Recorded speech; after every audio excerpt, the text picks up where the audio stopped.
Я приветствую вас, дорогие друзья, уважаемые гости и подписчики моего канала. Прямой эфир, пятница, вечер. У нас на часах 19:02 по Киеву, 20:02 по Москве и этому часовому поясу. Ну и, конечно, немножко раньше, на часок, 6 вечера по Европе.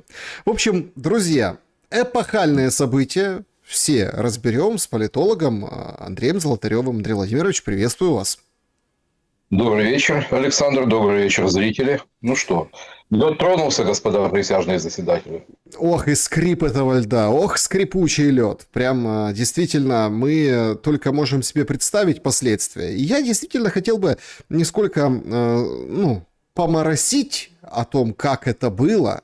Все видели, как это было. Утро, обыск, Ермака обыскивают, говорит, я буду сотрудничать со следствием, мы вот все открыто, все, пожалуйста. Начинаются голоса, что да, вот что там тут Ермак, да, там он все спрятал, уже сколько времени прошло, сколько паузы выдали ему, отсыпали в НАБУ. Однако, очень и очень важно. Вечер, Зеленский в полутраурном тоне прощается с Ермаком. И тут же, после выхода его обращения, в общем-то, указы посыпались, да, и начинаются новые конфигурации, кто куда станет. Все будем разбирать. Единственное, что я должен всех попросить поставить лайк этому эфиру, трансляции, все вживую сейчас, и, конечно, непосредственно с вашим участием. В сообществе YouTube есть полностью открытый пост, анонс нашей встречи, и люди там высказываются, пишут вопросы. В самом конце к ним перейдем. Также можно задать вопрос в клубе зрителей, закрытое сообщество зрителей канала Шелеста. Ну и, естественно, чат трансляции. Вот прям в конце будем общаться вживую, но свои вопросы припустите, пожалуйста, в чате под финал программы, под занавес, да, чтобы ничего не потерялось. А пока проголосуйте в вопросе. На каких рубежах наиболее реально закончить войну? По линии фронта, как сейчас, но без Донбасса, отрезав Украину от моря, подойдя снова к Киеву. Голосуйте, друзья, потому что, знаете, вот мы, конечно, все в Ермаке, и сейчас его будем обсуждать, но я хочу начать с этого вопроса. А ведь, слушайте, ведь это принципиально важно сейчас. Как поведет себя фронт, куда что двинется, что и как отреагирует армия на вот такие перетрубации. Знаете, да, хотелось бы как сейчас, но более, скажем так, ближе к реальности это такие, как сейчас, но без Донбасса. Ну, значительная часть нашей аудитории, отрезав Украину от моря или там подойдя к Киеву, это все будет зависеть от кондиции того состояния, в котором находятся вооруженные силы Украины, поэтому это так, вопрос от нас малозависящий, по большому счету. Но то, что время в значительной степени упущено, и то, что сейчас есть риск того, что ситуация может приобрести катастрофический для Украины характер, тут, по-моему, надо быть слепым, чтобы этого не видеть. Как на эту катастрофу и влияет ли на эту катастрофу вот эта вся история с Ермаком? Что вы думаете по поводу этого скоропостижного снятия? И ведь четко же видно было. Ермак прям вчера, сегодня, там ночью, кто утром прочитал, дает потужное интервью в «Атлантик».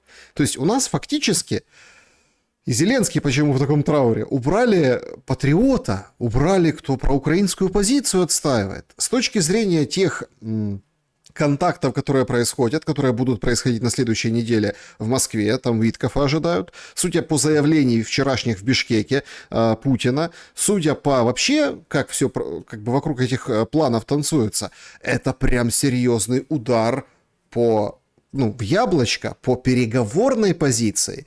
Или здесь контекст и смыслы — это уже элемент шоу, на самом деле подоплека совершенно в другом? Я думаю, все-таки подоплека в другом, поскольку то, как подофисные паблики и сидящие на абонементе банковые эксперты принялись проталкивать версию о том, что вот Ермак заявил о том, что никаких уступок в ЦР мы не сдамося, но и вот после этого, как элемент внешнего давления, он НАБУ пришел, тем более, что тема о том, что НАБУ заодно с Кремлем и Белым домом играет против украинской власти, она, знаете, читая некоторые телеграм-каналы, понятно, какой направленности, она уже навязана на зубах. Вот. И поэтому я думаю, что все-таки все несколько сложнее, чем просто элемент внешнего давления. Тут многоуровневая игра на нескольких площадках налицо. Ну, что касается самой фигуры Андрея Борисовича, у которого Владимир Александрович работал президентом в офисе Андрея Борисовича. Вот. Ну, Ермак наглядно доказал, что политика – это способ достижения личных целей, ну, выдавая их за государственные. Так или иначе, это целая эпоха. Прекрасно помню Андрея Иосифовича Богдана, который взвалил на себя непосильную ему ношу, но явно с ней не справлялся. Ермак же оказался для Зеленского во многом незаменим, то есть решая массу проблем своего номинального патрона, приобрел необъятную власть, такого я не помню еще со времен Табачника.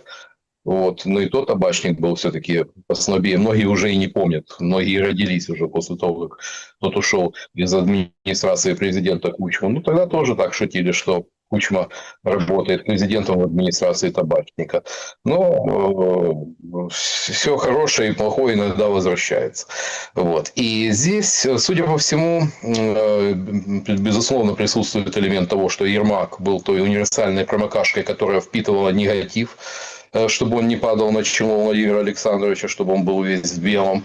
Вот. Но, судя по всему, возможности впитывания негатива исчерпаны, и вот этот, как говорится, грязь полилась на светлый облик Владимира Александровича. Об этом пишет и Рейтерс, что это, возможно, поможет улучшить имидж президента внутри страны. Но мне кажется, здесь то, на что немногие лишь обратили внимание. Ведь заметили, что очень быстро, феноменально быстро для украинской Фемиды дело бедного Феди Христенко, которого привез Поклад в чемодане из Объединенных Арабских Эмиратов, оказалось в Печерском суде. И, судя по всему, на бой решили не ждать. Пользуясь вот этой логикой, если ты видишь, что драка неизбежна, бей первым.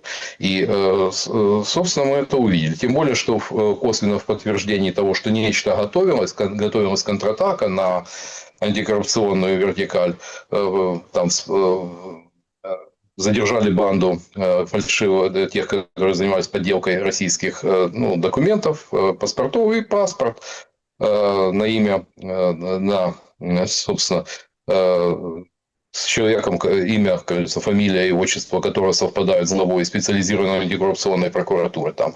То есть можно же было спустя, не исключаю того, что спустя некоторое время этот паспорт приехал в Украину и демонстрировался бы как наглядное доказательство того, что глава САП работал на краину-агрессора.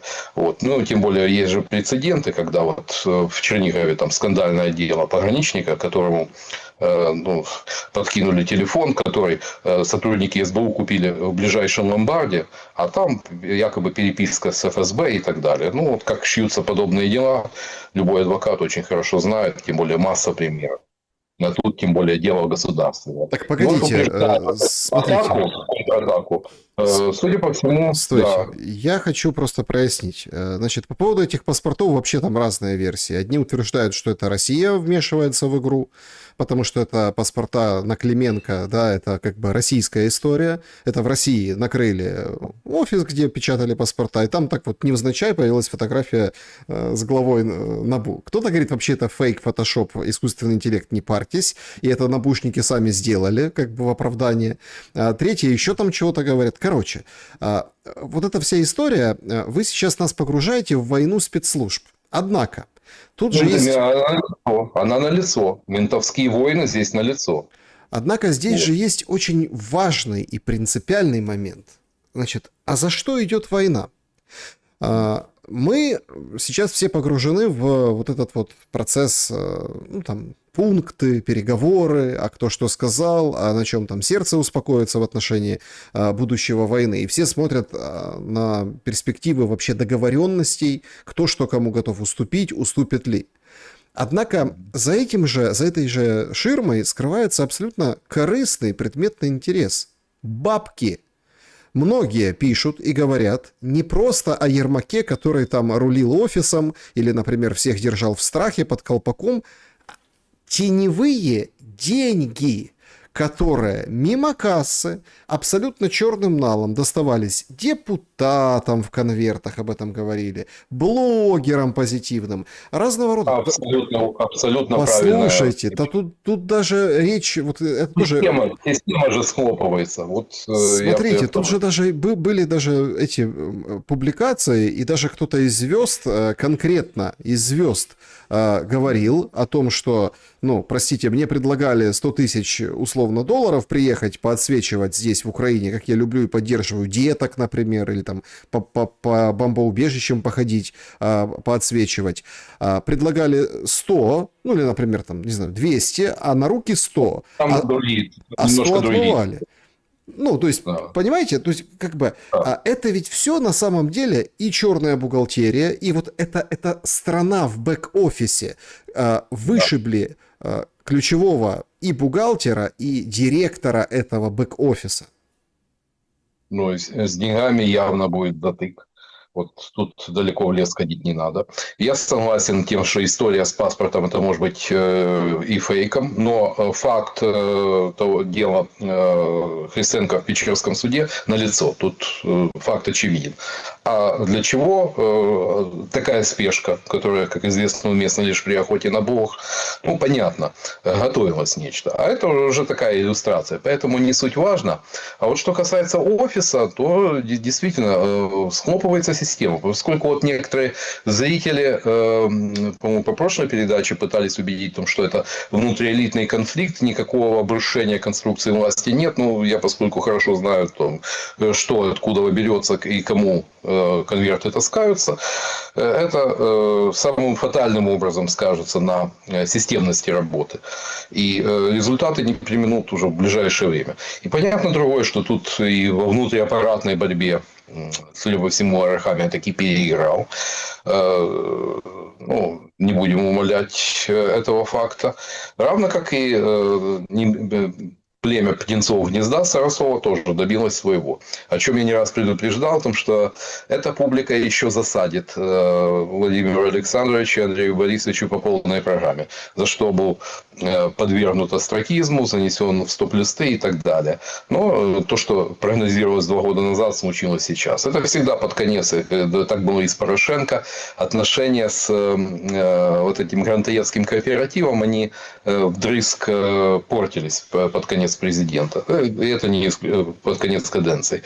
И это не исключение. Судя по всему, вот пошел транзит. Посмотрим ключевые маркеры. Смотрите, если последует в процессе перезагрузки офиса, который анонсировал Зеленский, последует отставка Татарова, вот это маркер. Это точно, ну, скажем, конструкции сыпятся. Если этого не будет, то, судя по всему, у нас была офисно-президентская республика с Андреем Борисовичем Ермаком, а будет бэк-офисно президентская республика. То есть расчет на то, что, ну, как бы номинально пожертвовав демонизированной фигурой главы офиса, как бы отправив его в отставку, ну, он будет где-то сидеть рядом и помогать рулить, сохраняя существующие связи. Поскольку... Ну, погодите, смотрите, если подтвердится информация о том, что у него подозра от НАБУ, подозрение, обвинение... Он еще не переквалифицирован, да. Подождите, рядом шибко не посидишь.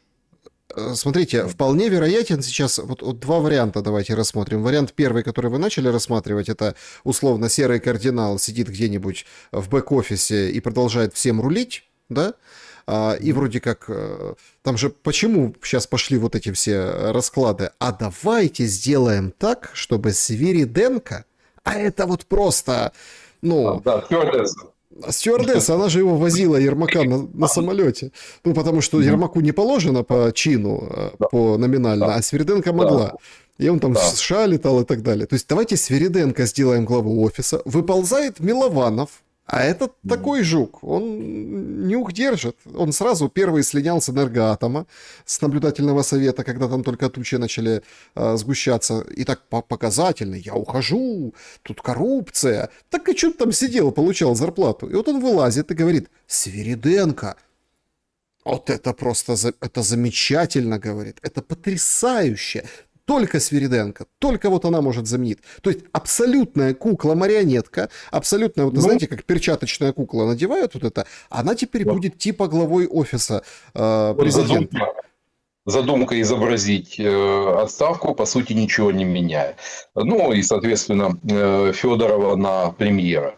Хотя до этого он не раз отказывался, хотя там, ну, видимо, там его эти политтехнологи, там Царенко, Березенко отговаривали его идти на этот электрический стул. Вот.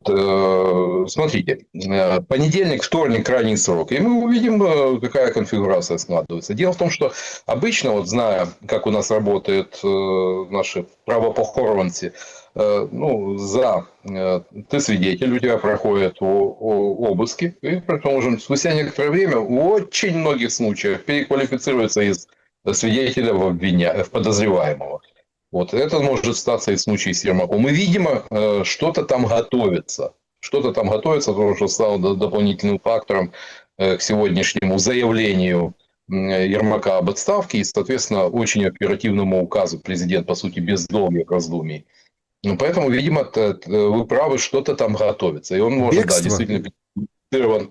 Ну, это уже последствия. Но сначала будет переквалификация с статуса свидетеля в подозреваемого. Вот.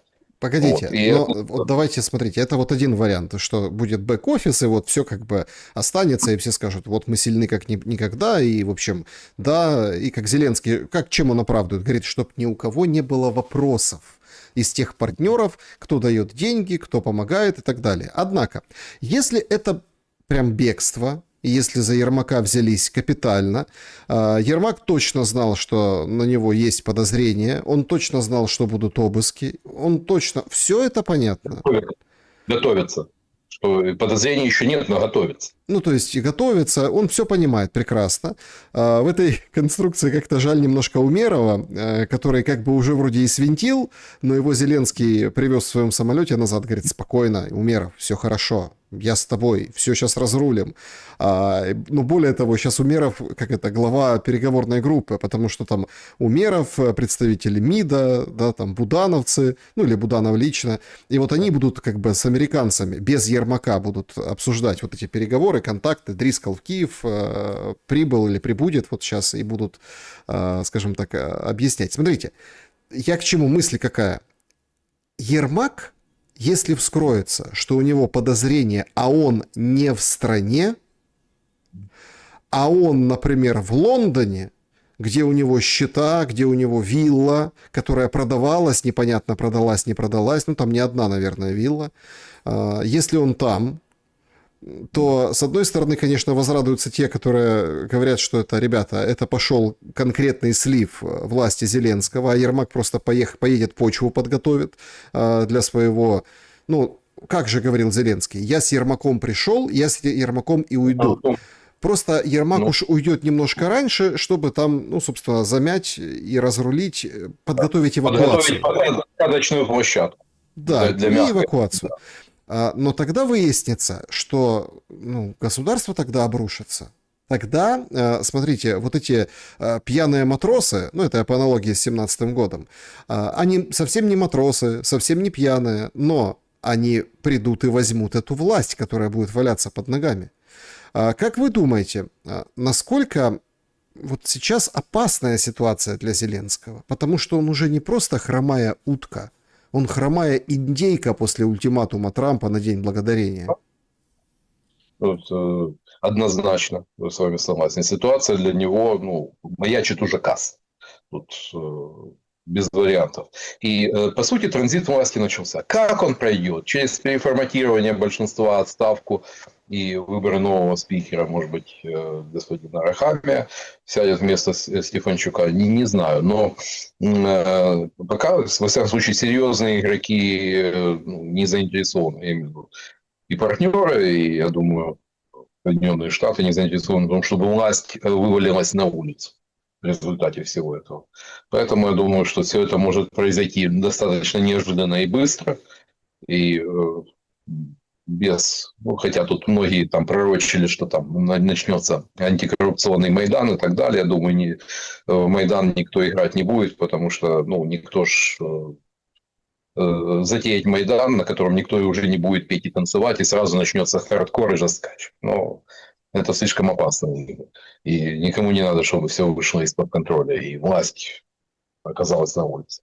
Поэтому, я думаю, скорее всего, будет мягкий трансфер. Но время ускоряется. Я думаю, следующая неделя будет очень динамичной, богатой на события. И ключ ко всему этому последует ли отставка Татарова и силовиков. Потому что не исключено, что герой Украины Похнут, который вытащил из Эмиратов Федора Христенко, сядет в кресло главы СБУ, Малюк, может быть, кресло Татарова, но это уже такая перетасовка засаленной комоды, которая ничего ровным счетом не решает. Ну, и мне кажется, возможно, надежды на то, что удастся из бэк-офиса руководить, это они иллюзорны. Все, пока все складывается крайне печально для нынешней власти. И просто это вопрос времени. Потянут еще или все случится очень быстро? Что конкретно может случиться с Зеленским? Насколько эта позиция хромой утки будет отражаться на главном, на войне? Ну, то, что сам по себе Миничгейт, это похлеще любого российского ИПСО. Тут в лес далеко ходить не надо. Когда люди видят, что проливаем кровь и кладем головы за то, что кто-то там имел возможность сидеть на золотом унитазе и таскать кирпичи упаковок баксов. Ну, это сильнейший деморализующий фактор. Ну, вспомните, с чего там началось разложение российской императорской армии в Первую мировую войну. На чем строили пропаганду большевики. Что министры-капиталисты, буржуазия наживается на крови там, простых солдат, матросов и так далее. А вы гниете в окопах, кормите вшей.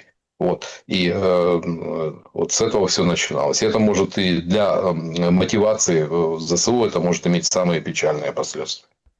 На фронте большая беда, большая рана возле Гуляйполя, да и другие направления не отстают. И я бы хотел вот здесь, ведь за вот этим скандалом и за переговорной суетой, обсуждение пунктов, да, там, а как Путин ответил в Бишкеке по поводу, ну, вот этих предложений, да, вот как он, собственно, отзывался о Зеленском. Короче, политическая часть превалировала. Хотя по объему в Бишкеке выступление Путина вчерашнее, оно было во многом посвящено фронту. Здесь появился новый... Смотрите, там на самом деле можно расхватать на определенные такие очень ведь, ну, программная вещь была. Во-первых, Путин меняет траекторию вообще переговоров. Если раньше все закрыли глаза, легитимный, нелегитимный Зеленский, какая разница, главное мир, то тут как бы остается линия, что Трамп, конечно, красавчик, миротворец еще тот, лучший в мире, спасибо тебе за то, что ты взялся, только благодаря тебе, Трамп, ура, но появились конкретные тяжелые условия. Значит, во-первых, признание территорий, а во-вторых, описание солдатского фронта. Значит, замкнутые на том берегу Оскола в полукольце, припертые к речке бойцы ВСУ названы Путиным бомжами, но не со злом, а с тем, что они там сидят неделями, и что-то там с того дрона скинешь, он там летит, какая-то там провизия, какие-то, не знаю, там что-то как-то, они заблокированы, да, и поэтому, в общем-то, там очень тяжело. То есть бомжами назвал, и четко дал посыл на утрату боеспособности ВСУ. Некоторые даже отсюда отталкиваясь, не от слов Путина, а от этой, ну, как бы формы, да, что ВСУ может потерять боеспособность, поэтому американцы вот это сейчас рвут и мечут, разрывают даже такие прочные канаты, как Ермак, да, и вот эти все связи, подвязки, выходы, разведки, то есть они сейчас реально взялись за процесс. То есть неделю назад Зеленский, когда выходил и вот это плакал, плач Ярославны у него был, о том, что вот, там, хватит, давайте останавливать срач, вот это все. Это прям, он тогда все понял. И сейчас мы просто находимся в этой колее. Так вот, война и непосредственно положение дел в ВСУ может быть причиной вот такого галопирующего, прям с наскока, активного темпа? Да, да. Ну, поскольку это то, о чем мы почти год говорим, о том, что в какой-то момент с резервами станет совсем худо, в какой-то момент нечем будет затыкать очередной кризис на фронте, и фронт может каскадно посыпаться. Вот такая угроза существует. И да, там не только с помощью Бабы-Яги осуществляется снабжение, это квадрокоптер, там, по ночам боекомплект, воду, но много ты не навозишь. Понятно, что даже если там в полуокружении сидит рота, но явно там квадрокоптеров не напасешься. И это, да, это крайне тяжелая ситуация для ЗСУ, поскольку люди, которые сидят месяцами на фронте, иногда там были же прецеденты, когда там 154 дня на нуле провели, прежде чем их там вытащили с передка. Но это говорит о проблемах среднего и высшего офицерского состава, которые люди там неделя на нуле, и человек просто стирается. Он теряет боеспособность. Как они там 154 дня, это не представляют. Но и многие и ранее, и в прошлом году говорили о том, что есть бригады, которые там практически не вылазят с линии фронта, там стираются под ноль, а есть те, которые и пороха не нюхали. Зеленский же говорил о том, что там надо что-то менять. Но пока я не верю в полководческий гений Сырского, который там держаться до конца, держать позицию, если захватили, контратаковать. С такой тактикой мы стащили лучшие подразделения. В 1941 году, знаете, Гитлер приказывал ни шагу назад в 1941 году. Возможно, он тогда спас вермахт от разгрома в 1941 году, поскольку вермахт мог повторить судьбу Великой армии Наполеона.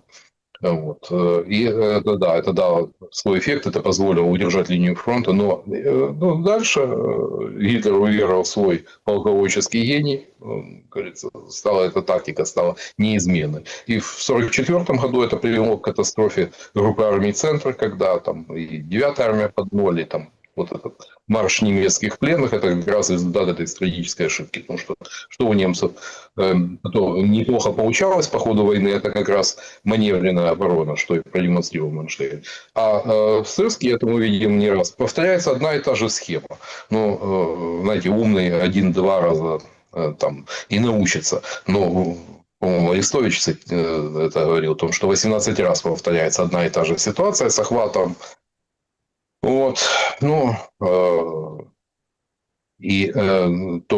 Как относились к людям, как к расходному материалу, в конце концов, это должно было проявиться. И нынешняя ситуация на фронте – это результат как раз ошибок командования. Увы, тут я не хочу, скажем так, выступать в качестве военного эксперта, но, по-моему, все слишком совершенно очевидно. Андрей Владимирович, тут я не перестаю, конечно, вспоминать Марченко, который говорит о том, что сейчас будем терять территории быстро, перепрыгнут через речку, пойдут на Херсон, будут атаковать Николаев, там до Одессы тоже недалеко. То есть вот такими широкими мазками сейчас гуляет аналитика, вполне себе от таких, знаковых людей, с украинской стороны. Абсолютно, кого-кого, Марченко ты не скажешь, что он этот агент чей-то. Если он чей-то агент, то он агент Залужного, потому что он при Залужном служил, а после Залужного ушел. Списался тоже по ВЛК за своей генеральской позицией. Но ведь Одесса и Николаев фигурируют тоже и в российском стане политическом. Вообще говорят о том, что будет операция «Вежливые люди-2», и условно, предложат просто сдаться и, в общем-то, перевесить флаги в какой-то из моментов, как это называется, следующий этап. Следующий этап. Это Степашин выходил и говорил такое. Смотрите, я и не пытаюсь там... Все же смеются над этим, да? А здесь ничего смешного нет. Ничего страшного, я Потому абсолютно что, согласен. И смотрите, сегодняшнее обращение, да, тревожные новости из регионов будет обсуждаться с Богом. Ну так бачину еще купувала, но больше, давайте, пусть больше кипер памятников Пушкину заколачивают, там больше мовных активистов в Одессе. Ну, так получите, в конце концов, что-то нехорошее. И это не только в Одессе, и в других городах, судя по всему, недовольство Киевом, там, правда, и материальные, сугубо материальные причины, поскольку финансовые возможности местного самоуправления обрезали, понятно. Но вслед за этим идут и там, гуманитарные. А это маркер свой-чужой. Вот когда эту когнитивную войну разворачивают внутри государства, ну, это быть беде.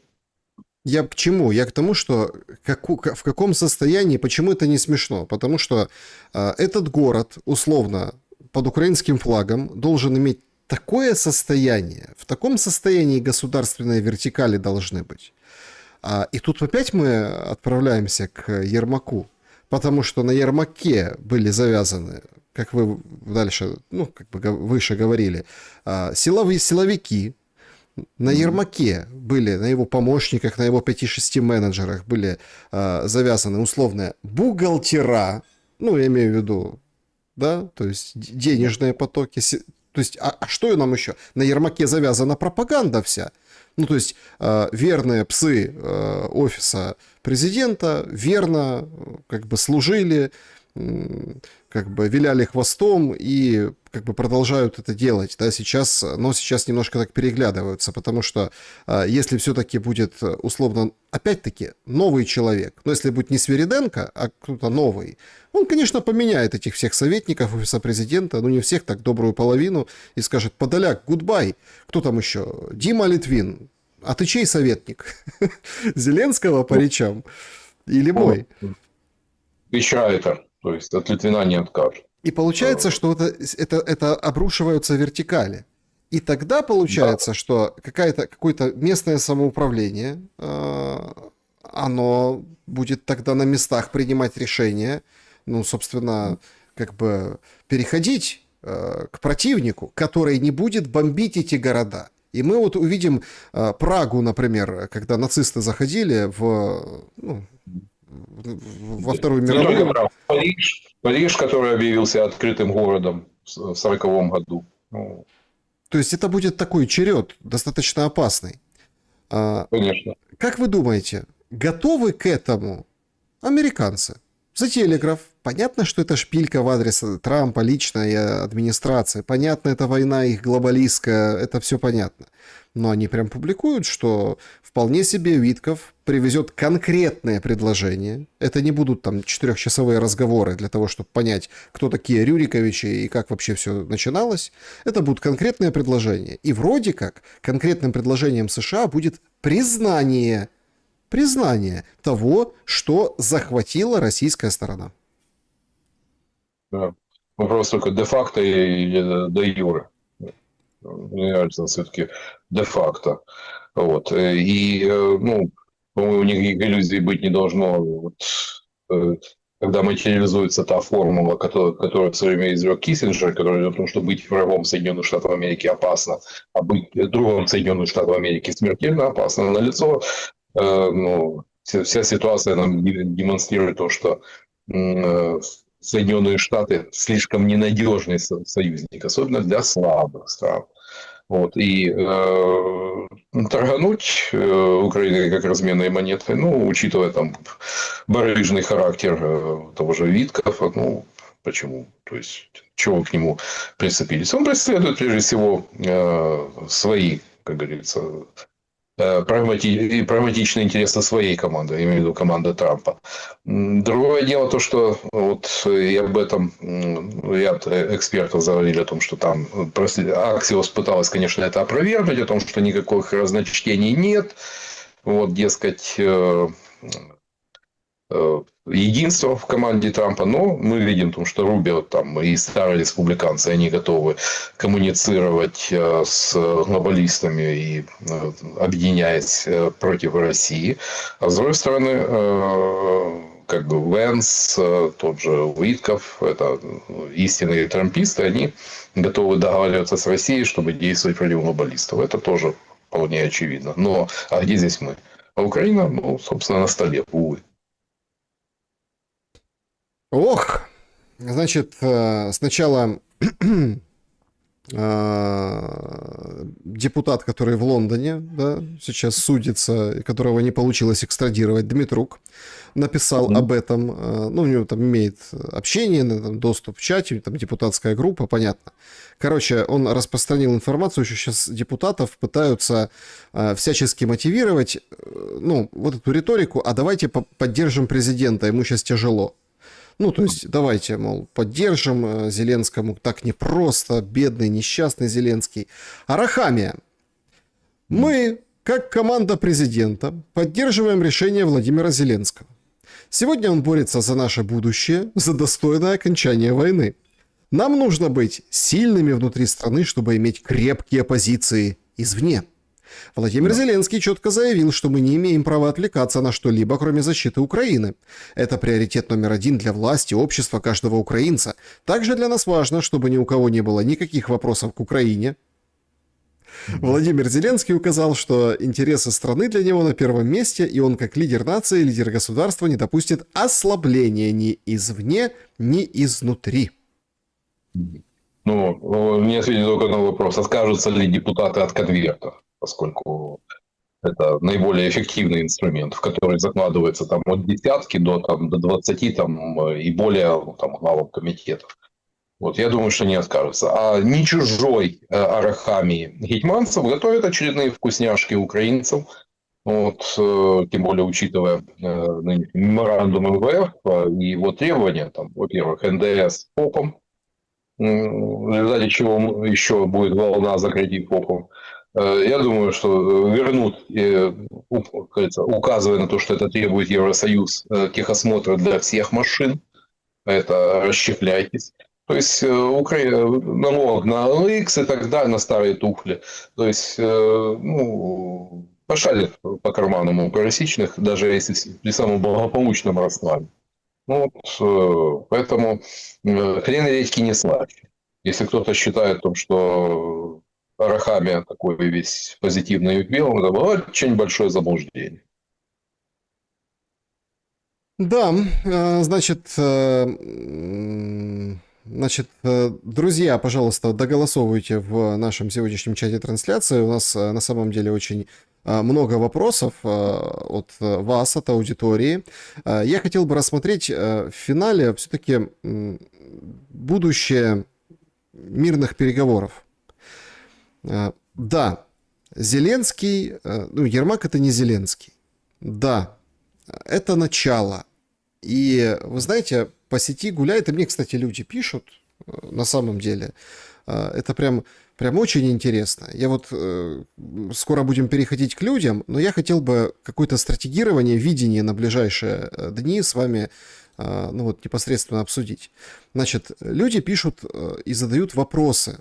И, ну вот, буквально, да, вот в этих вопросах они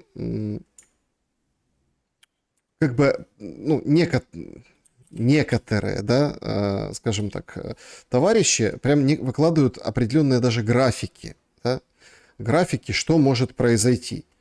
Значит, условно, с 26-го, и примерно оно совпадает сейчас, вот примерно совпадает. Значит, уход Ермака. В то время об этом писалось, когда никто не думал, что он прям возьмет и уйдет. Ну а дальше там отставка Зеленского, временное правительство, выборы, подписание мира. Ну вот такая хронология. Что вы думаете? Ну, я же об этом говорю, что транзит власти, а уже в каких формах? Ну, я сейчас слишком далек от кулуаров Рады и, как говорится, на Банковую не хожу.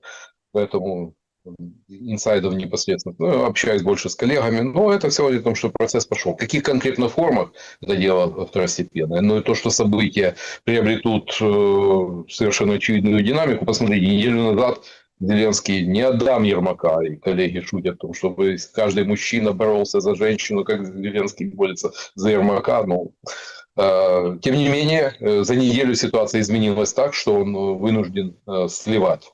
Причем очень быстро и оперативно. Посмотрим, зацепится ли Ермак вот за возможности и дальше как-то влиять, или все уже там к понедельнику, вторнику там будет Нет, обрушиться смотрите, окончательно. тут не про Ермака вопрос. Тут вопрос про лесенку, про ход событий. Что все не просто же так вчера в Бишкеке опять поднялся вопрос нелегитимности. Это Но, четкий да, сигнал. нет, С Зеленским да. ничего подписывать не Нет, будут. да. Вот, очевидно, между, кажется, американцами и россиянами, ну, мы с ним ничего, больше ни о чем говорить не будем, подписывать ничего не будем, это, как говорится, это ваш клиент, вот, решайте.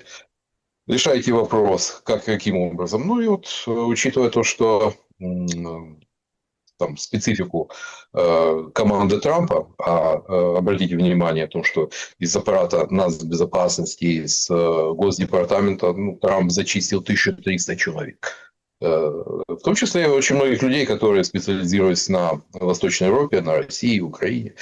Вот, и это не применет сказаться на эффективности. Получится ли, вот, ибо ну, нам может не нравиться Блинкен, его цинизм, нам может не нравится Виктория Нуланд с ее печеньками, но они были очень глубоко погружены в тему. Они, начиная от грантовых активистов, журналистов, они прекрасно ориентировались в украинской специфике. Сможет ли столь эффективно действовать команда Трампа или, как говорится, кому-то на аутсорс? Ну, посмотрим. Но у меня есть определенные как бы, сомнения. Они довольно абстрактно понимают Украину. Но, судя по всему, движутся все-таки в направлении того, что будет в ближайшее время трансфер власти запущен. То есть подписи будут стоять не Зеленского. Да, да, да, да. Да, а он, ну, с высоко поднятой головой, ну, я ж, вот, это вот, ну, и опять же, тема, вот эта заготовка о том, что это сговорились Кремль и Белый дом, и вот, закулиса такие. Вот все подтолкнули к тому, что вынужден был уйти, ну, а худшее случится уже без Владимира Александровича. Как худшее? Для многих это шанс сохранить жизнь и государственность как таковую. Потому что ну, если все начнет сыпаться и рушиться, то действительно могут и до Приднестровья пойти. И пойдут ровно настолько, насколько это позволит состояние вооруженных сил Украины. Да, опасная, конечно, тема. Хотя чего уж тут уже теперь, да, после того, как Ермака убирает Зеленский.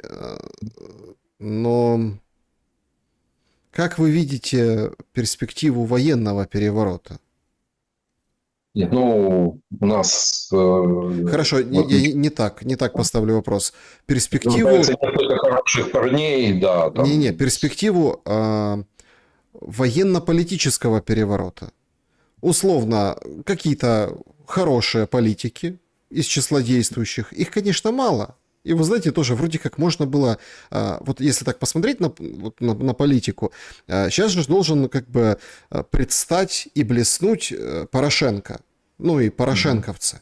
Ну, по идее, по логике, да, Порошенко, он же там борется за то, что санкции наложили, говорит, а кто на меня накладывал санкции, а посмотрите, а эти люди в Совете, ну, в СНБО находятся, да, то есть, ну, в общем, да, там есть сливы о том, что Данилов тоже есть на пленках Миндича в разработке НАБУ, где фигурируют суммы 500 тысяч долларов для того, чтобы снять с себя санкции, ну, речь о Да, каких-то да, да. богатых людях, да, то есть понятно, что Это давай, да. у меня есть конкретный человек, гость, один из гостей. Мне легко скрыть, они там много подсанкционных.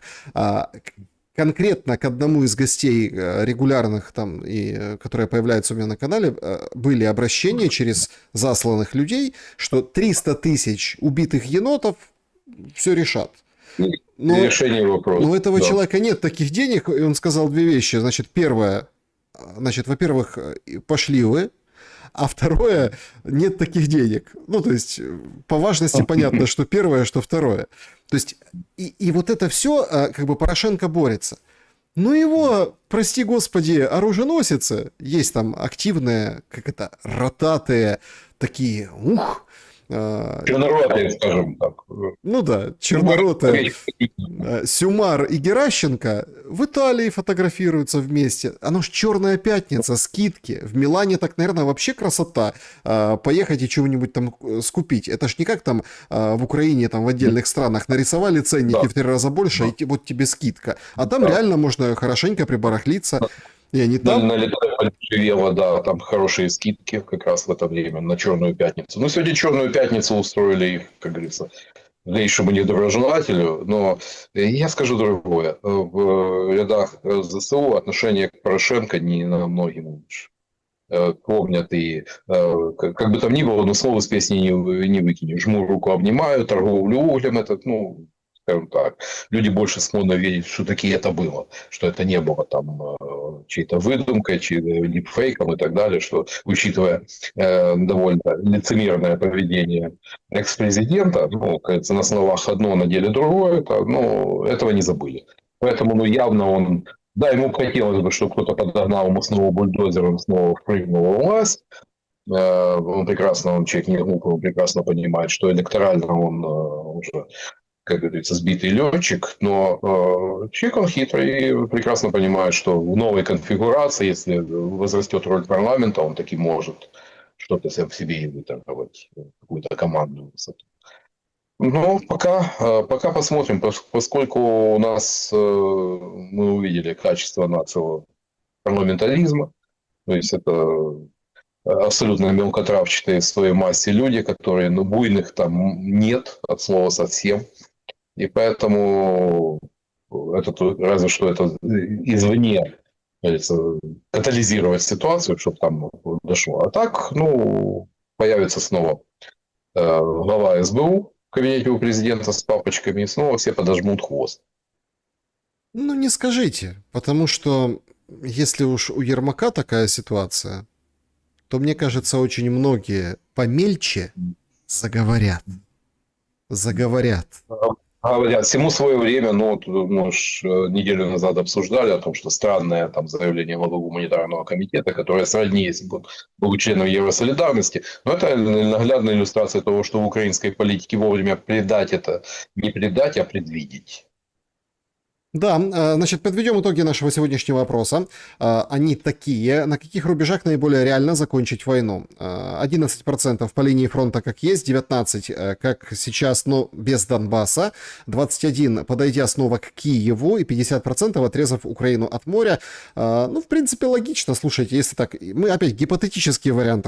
Гипотетический вариант. Конечно, если там до Приднестровья этот перешеек, то а зачем дальше воевать? Ну, все уже. Да.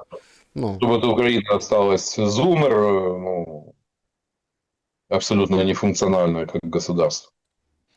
Да, значит, переходим к вашим вопросам, уважаемые зрители. Спасибо всем большое за поддержку, спасибо за то, что ставите лайки, ну и, конечно, за то, что, ну, как бы, за то, что мы вместе, да. Вопрос Андрею Владимировичу из клуба зрителей от Димы. Вам не кажется, что приезд Орбана к Путину и сегодняшние обыски у Аллы Борисовны как-то взаимосвязаны между собой? Как вам Путин на этой неделе сольет на мирное или будет до конца идти? Ну, пока предпосылок для каких-то серьезных жестов доброй воли и уступок со стороны Кремля нет. То есть ситуация не располагает, ну, владеет стратегической инициативой, наступает по всему фронту. Как бы там ни было, но была бы ситуация иной, тогда можно было о чем-то говорить. Ну, а как пишут обычно в сериалах, всякие совпадения случайны. Вот. Я думаю, что все-таки визит Орбана с визитом Набуинов в 5 утра, заметьте. Там, ну, обычно ж у нас эти подофисные ребята, те, кто на абонементе, они пишут, ну, ниточку, это как КГБ, но даже фамилию вот этого детектива, который ведет дело, Абакумов, ну, тут же даже, ну, знаете, с кем поведешься, того и наберешься. Но демонстрация того, что уровень ниже плинтуса. Все Ну да, с кем интеллектуалы. поведешься, от того и забеременеешь, как говорили. Поехали, сообщество. Мне просто интересно, с кем теперь будет Зеленский спать в бункере? Теннис Ну, играть, фильмы смотреть. не, есть еще Литвин, которого А, он помоложе, да. да, не Значит, прислушивает. да, значит, дальше. Поехали, вопросы из сообщества. Александр спрашивает, как считает Андрей, партия Тимошенко зайдет в следующий парламент или кто из их, или это их последний созыв? И еще такой вопрос, куда перетекут голоса условных ОПЗЖ? Голоса. Вот за это будет рубка не на жизнь, а на смерть. И причем, ну, вы видите, вот какая идет яростная перепалка между одним популярным блогером иммиграции и другим, не менее популярным блогером, который сидит в Лукьяновском СИЗО. Выяснение отношений там с обсценной лексикой, наклеиванием ярлыков, кто чей агент и так далее. Вот это все, это как раз проявление вот этой борьбы за электоральное наследство партии региона. И поверьте, там рубка будет. С одной стороны, там будут, Медведчук, допустим, Левочкин, хотя, один далеко, но другой в тени. С другой стороны, там представители канонического опублока, который которого в 2019 году постигла неудача. То есть это будет жесточайшая рубка. Тоже с уголовными делами, не исключая, что и с какими-то трагическими сюжетными поворотами, увидим. А вот что касается Юлии Владимировны, ей позавчера исполнилось 65 лет. Ну, Как раз в день да. благодарения и дедлайна Трампа. Да, да. Я прекрасно помню 95-й год, 96-й год, накануне ее победы в Долинском избирательном округе, там тоже в узком кругу отметили день рождения Юлии Владимировны, когда она еще не была депутатом. Но сейчас очень многое изменилось. К сожалению, звездный час, пик максимальных возможностей Батькивщины прошел. Вопрос в другом. Если у нее окажутся адекватные менеджеры ее избирательной кампании, которые смогут соразмерно использовать имеющиеся ресурсы. А ведь Юлия Владимировна никогда не гуляла на свои, всегда была очередь инвесторов. В этот раз все намного сложнее, тяжелее. Ибо я и ранее говорил о том, что, к сожалению, финансовые возможности украинской политики после начала войны они были кардинально изменены не в лучшую сторону. То есть со спонсорами, с инвесторами избирательной кампании будут проблемы. А значит, будет проблема с преодолением электорального барьера. То есть если будет все идти так, как есть, могут провалиться. Учитывая то, что электорат, кажется, Юлины бабушки, которые в нулевые голосовали при любой погоде. То есть дисциплинированно приходили. Это, к сожалению, они уходят из этой жизни. Это выбирающий электорат. А с молодежью, учитывая то, как Пресны, есть дефицит ярких фигур. То есть суперзвезда в Батькивщине должна быть одна. То есть, помните появление Надежды Савченко, которая очень быстро была и технологично выпилена из Батькивщины. Смотрите, сейчас там Тимошенко делает заявление, там не 5 из земли, территориально, с европейцами встречалась, пиар-материал какой-то. Но, как вы думаете, Путина бы устроила Тимошенко? Знакомы же давно. В 2010 году, ведь для многих это откровение, Москва рассчитывала не на победу Тимошенко. На выборах, а не на победу Януковича. Януковича, как это не парадоксально, тогда, скажем так, благоволили Соединенные Штаты. Значит, следующий вопрос. В Ми-6, по сути, переходной период. Крыша Ермака на пенсии. Не в этом ли основная причина нынешней ситуации? Ричард Мур защитил бы Алибабу, разве нет? Ведь есть люди меняются, а интересы остаются. Но на смену Муру пришла вот эта девушка с веслом, которая увлекалась академической греблей, вот, которая, по-моему, все-таки больше проблемы Дальнего Востока, с украинскими реалиями она тоже знакома не ахти, поэтому я думаю, что остался бы Мур, тоже ситуация могла повернуть, ну, вполне возможно повернулась бы так, что даже и Мур бы не защитил. То есть тут личные отношения, как бы там ни было, до поры до времени, то есть он мог бы, возможно, еще там месяц-другой там проторговать, поддержать силу хороших личных отношений, но увы, пасьянс пазл складывается так, что все поворачивается против Александра Владимира Александровича и Андрея Борисовича. Здравствуйте, Людмила. Большая международная дипломатия со времен Громыка строится по принципу зеркала. Андрей, скажите, зачем на переговоры с третьим лицом США Рубио послали даже не госслужащего? Руководителя ОП – это же не госслужащий. Для чего это делается? Спасибо. Ну, то, что уже, как говорится, до мышей уже на украинская дипломатия дотрахалась, это, думаю, совершенно очевидный факт, когда дипломатическая служба должности послов превращается в отстойник для сбитых летчиков и случайных девушек по вызову. Ну, там, посмотрите наши послицы, откуда взялись. Ну, чего другого ожидать. К сожалению, в начале 90-х Украина имела довольно неплохой кадровый потенциал дипломатической службы, учитывая то, что у Украины было постоянно представительство при ООН, одна из стран все-таки учредителей Организации Объединенных Наций, спасибо Сталину. Вот. И помним, но эти кадры были выпилены еще 10 лет тому назад. Ну, а те, кто пришел на смену, ну, видите, выпускники, хотя Андрей Борисович выпускник Киевского института международных отношений, все-таки не тот уровень. Пришли выпускники Криворожской или там Трусковецкой школы дипломатии со всеми вытекающими последствиями. И, знаете, до Громыка им, як казала моя бабуся, як до Києва-рачки. Наталья, очень понравилось в комментариях под постом про ВС РФ на окраинах Гуляйполя в вашем новостном паблике. Надо было вместо зубов дракона возвести линию золотых горшков. Кажется, их в стране побольше, чем фортификационных сооружений. А? Как вам? Да. Ну, понятно. Другое дело то, что и в Днепропетровской области там тоже сколько рассказывали там про 3 линии, но в реалиях все оказалось хуже. Просто если бы там было натянуто несколько рядов ягоза, ну, это дало бы куда больше эффект. Знаете, через нее, если вы не сталкивались, ну, вы не знаете, какое-то большое удовольствие, когда даже когда есть саперные ножницы, преодолеть вот эти проволочные заграждения, это да, это проблема. Но и даже этого не сделано. К сожалению, это строительство фортификации, оно превратилось в один из, скажем так, элементов освоения средств. Как украсть миллион, и при этом, чтобы тебе за это ничего не было. Ну, спустя некоторое время там потерянная территория, кто что проверит.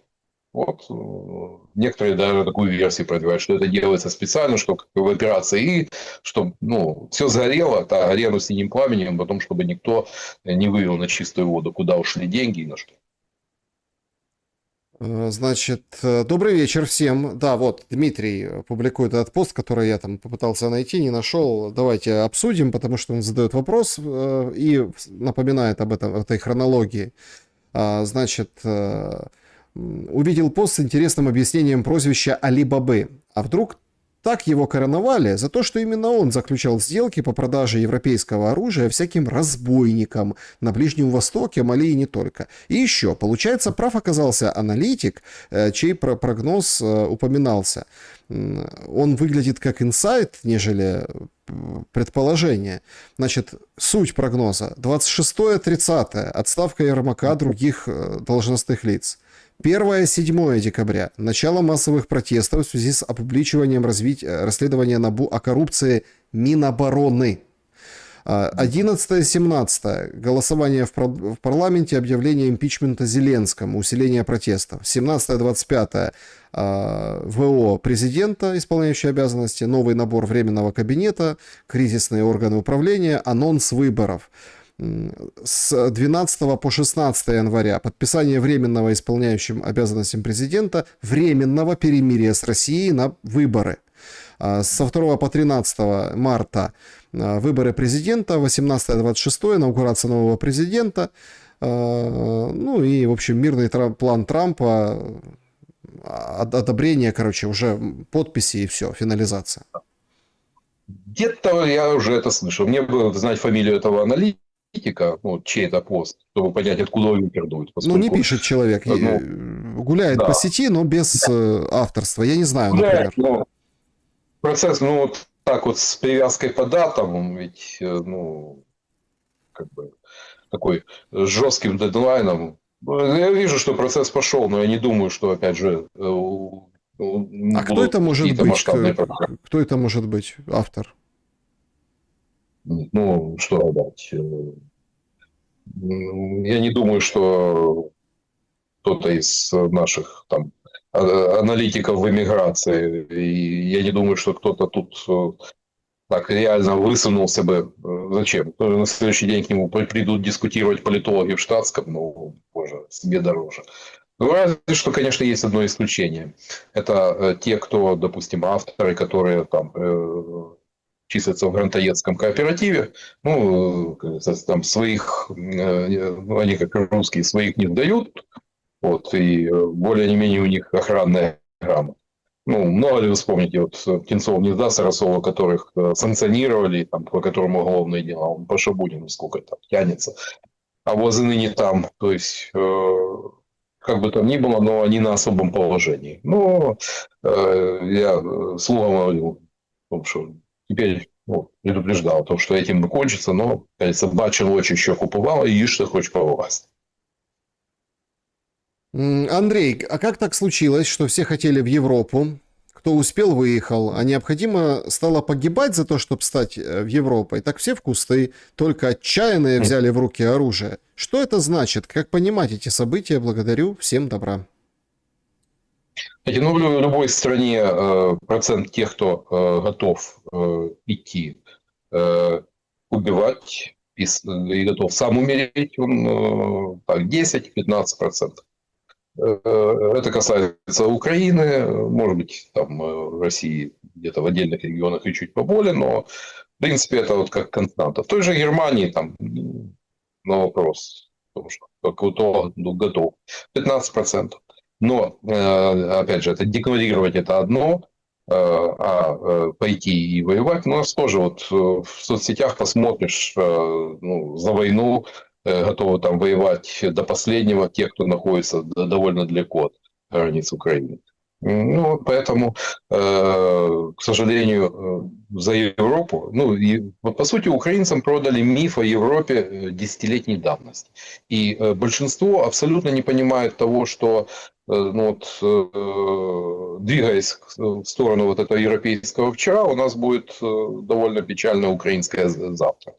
Поэтому ну, война дала возможность многим персонально евроинтегрироваться. И вот эти, как говорится, люди, которые там, некоторые из которых там через ТИСу ушли из Украины и являются самыми большими мегапатриотами, и там бьют себя в грудь и рвут вышиванку там до последнего, мы не сдамося, вот, и так далее. Поэтому, ну, это такая вот человеческая натура.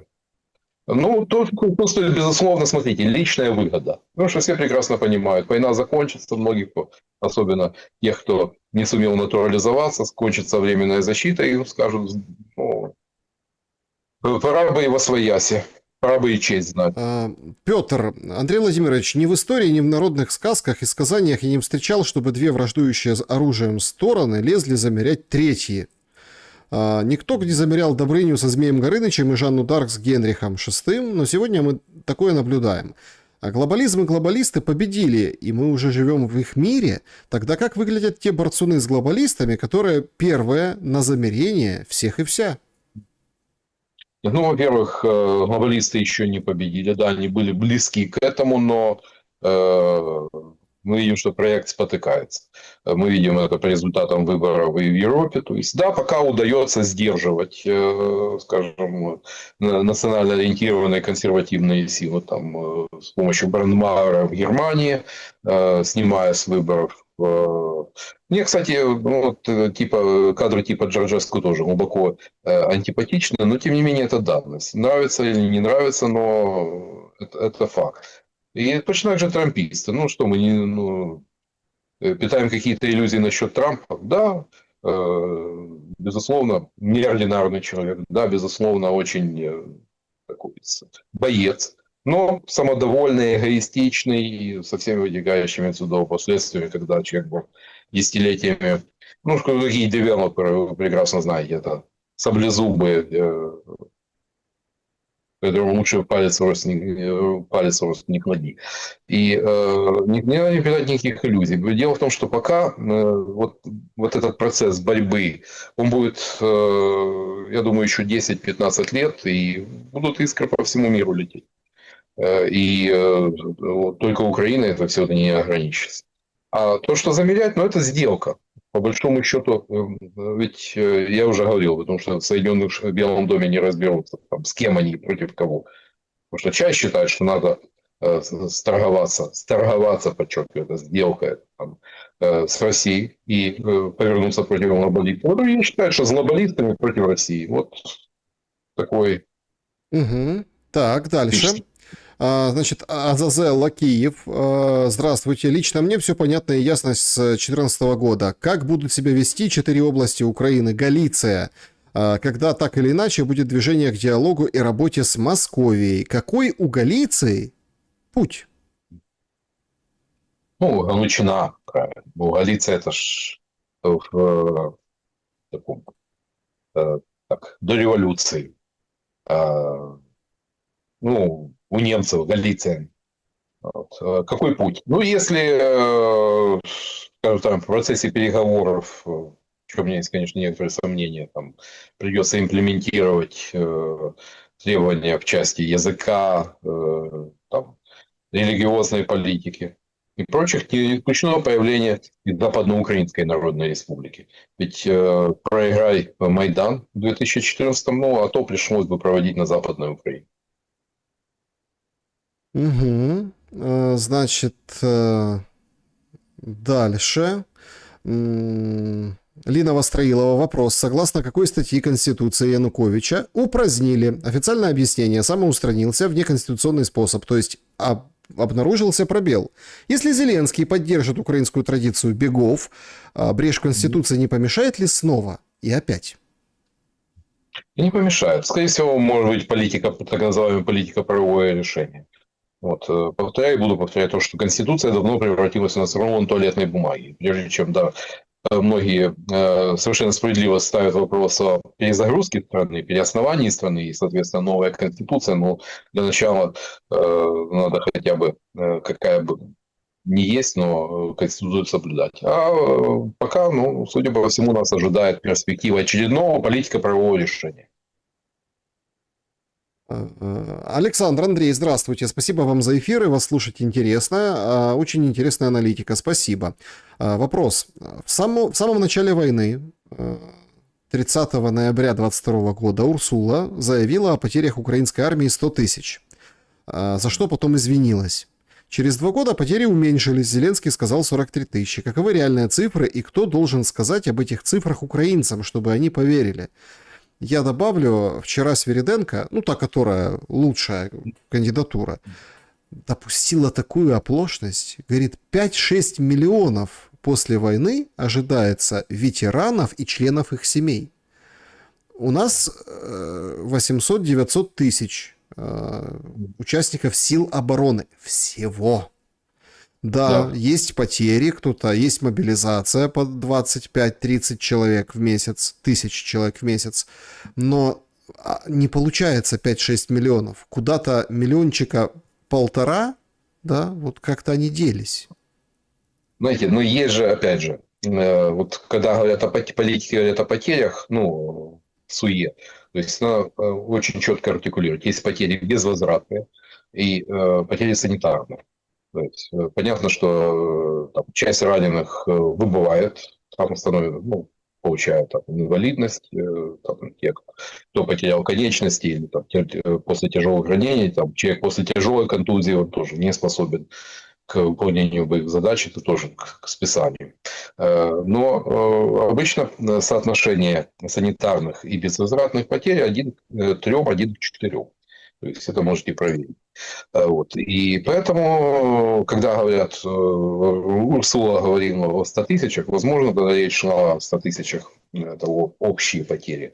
Делим на 4, но на тот момент, возможно, к ноябрю 2022 года и было вот те 30 тысяч, о которых говорил президент. Но сейчас это можно смело помножить на 10, учитывая то, что скажем так, в относительно благополучные дни, там 150-200 человек безвозвратные потери, плюс еще пленные, плюс еще пропавшие без вести.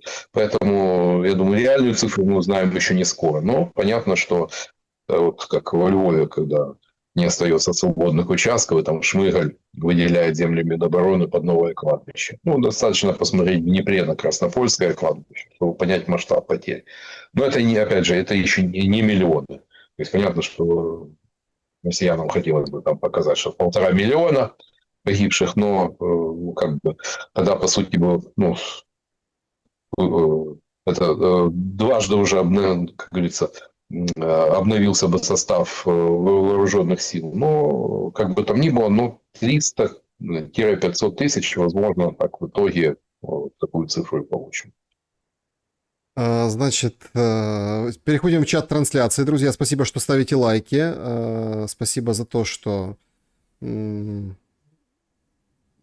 за то, что поддерживаете. Есть ли разница, кто следующий придет к власти в неправовом государстве, где система выстраивалась десятилетиями? Мафию возможно победить или только возглавить? У нас, вот в который раз, я говорю, я видел очень многих, и когда человек еще идет только на пути к заветной цели, попасть в политику, там сесть в кресло мэра или президента, он абсолютно адекватен, говорит здравые вещи. Но как только его задница садится в это кресло, у него на следующий день вырастают рога и хвост. Соблазн, во-первых, искушение медными трубами и возможностями власти оказывается намного сильнее. Пока вот таких предпосылок к тому, что система изменится, по крайней мере, я не вижу. Придет, из того, что нам предлагают, никто же не элементарные вещи, сущностные вещи, о том, извините, но что-то, по сути, надо перезагружать государство, подобно тому, когда компьютер зависает, вы нажимаете резет, перезагрузка. Точно так же, по сути, переоснование. Но никто не говорит, как перезагрузить экономику. То есть, с чего государству жить, откуда его получать доходы. Можно дальше следовать заветам Гетманцева и, как говорится, уже до дыр создать такую экономическую атмосферу, что отсюда сбежит все живое. Можно пойти по этому пути, а можно все-таки подумать о имеющихся ресурсах и возможностях. И наверняка они есть. А вопрос в другом. Как обеспечить стабильные, прозрачные, понятные и соблюдаемые, самое главное, всеми правила игры. Будут такие правила, будут они соблюдаться, сюда пойдут ресурсы. А если пойдут ресурсы, будет рост и развитие. Даже если лишимся Донбасса. Можно, как говорится, имея шикарное наследство, доставшееся СССР, вот за 30 лет мы убедили, и население переполовинили, а люди, которые льют слезы про жертв Голодомора, что там забирали зерно у крестьян, и за эти деньги покупали заводы, так они эти заводы, извиняюсь за выражение, просрали. Заводы независимости. Вот им не стыдно, им не стыдно. И вот это такой потенциал пустить по ветру, знаете, это пролюбили Украину. Вопрос. Может быть так, что НАБУ приказом Америки организовывают вывод денег из страны с заменой всех ЗКАФ? Пока люди упиваются мнимым правосудием, во власть запустят военных тиранов. Зачем мир при коллапсе? Знаете, это такая уже конспирологическая версия, вывести все деньги из страны. Ну что здесь, получить Сомали и Афганистан посреди Европы, чтобы там миллионы беженцев хлынули в Европу и посносили вот эти все пограничные столбы, там наградили на западной границе. Ну, худо-бедно Соединенные Штаты заинтересованы, чтобы там на остатках подмандатной территории был какой-то условный порядок. Поэтому а с военными, ну, по-моему, ну, представьте, там люди, там, типа Сырского или там, нашего железного генерала, который отирается по снова Лондоне, там рулят государством, ну, даже не хочется себе представлять. Вопрос. Могли ли Ермаку предложить покинуть пост секретарши всея Украины при условии, что его не посадят в тюрьму? На что Ермак с радостью согласился. Сергей задает. Не исключаю какие-то гарантии безопасности, об этом могла идти речь. Было ли это? Ну, говорю, вот такая возможность, во-первых, наверняка у Андрея Борисовича было желание это говорить. Сумел ли он это реализовать, дело другое.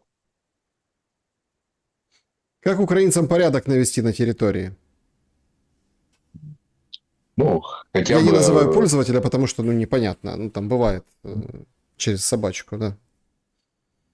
Ну, порядок, ну, хотя бы научиться, чтобы жить по, я не говорю по законам, по правилам, чтобы был хоть какой-то порядок. Потому что, ну, знаете, 20 лет тому назад такой порядок был. Да, он был коррупционным, но все знали, что если ты занес, ты получил решение своей проблемы.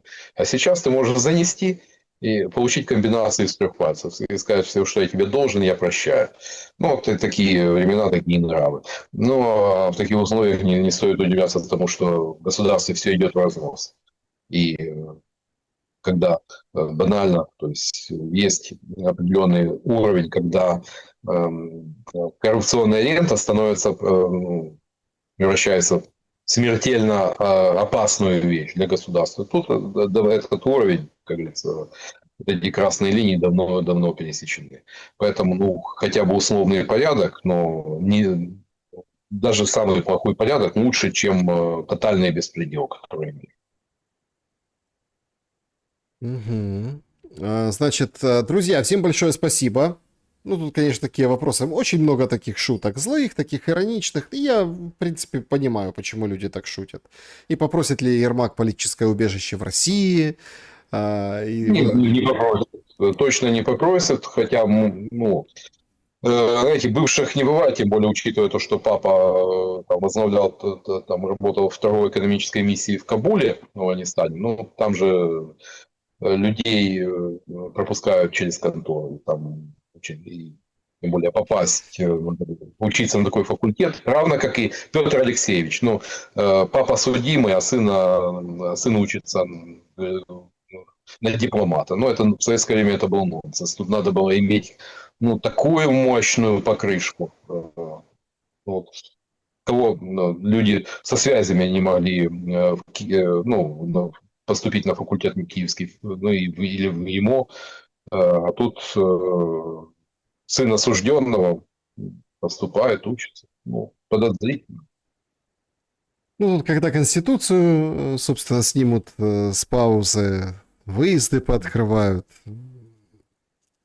Ну, вы знаете, вот зашевелилось, и народ... Я, кстати, вот очень хорошо к этому отношусь. Вроде бы казалось бы, да успокойтесь, ну что, ну поменял Зеленский там, да, ну вынудили, ну понятно, что сейчас тяжело, но все же осталось, все как бы ничего не... А люди жаждут больших перемен. Как Цой пел, перемен требуют наши сердца. Ну, им изобразят эти перемены. Кукол снимут с нитки длинной и, засыпав нафталином в виде тряпок, сложат в сундуках. Ну, появятся другие куклы. Андрей Золотарев был моим собеседником сегодня. Спасибо большое за время и мысли. Друзья, всем большое спасибо за то, что посмотрели этот эфир. Пожалуйста, поставьте лайк, напишите хороший, добрый комментарий, традиционно. Может, не очень хороший, но добрый напишите.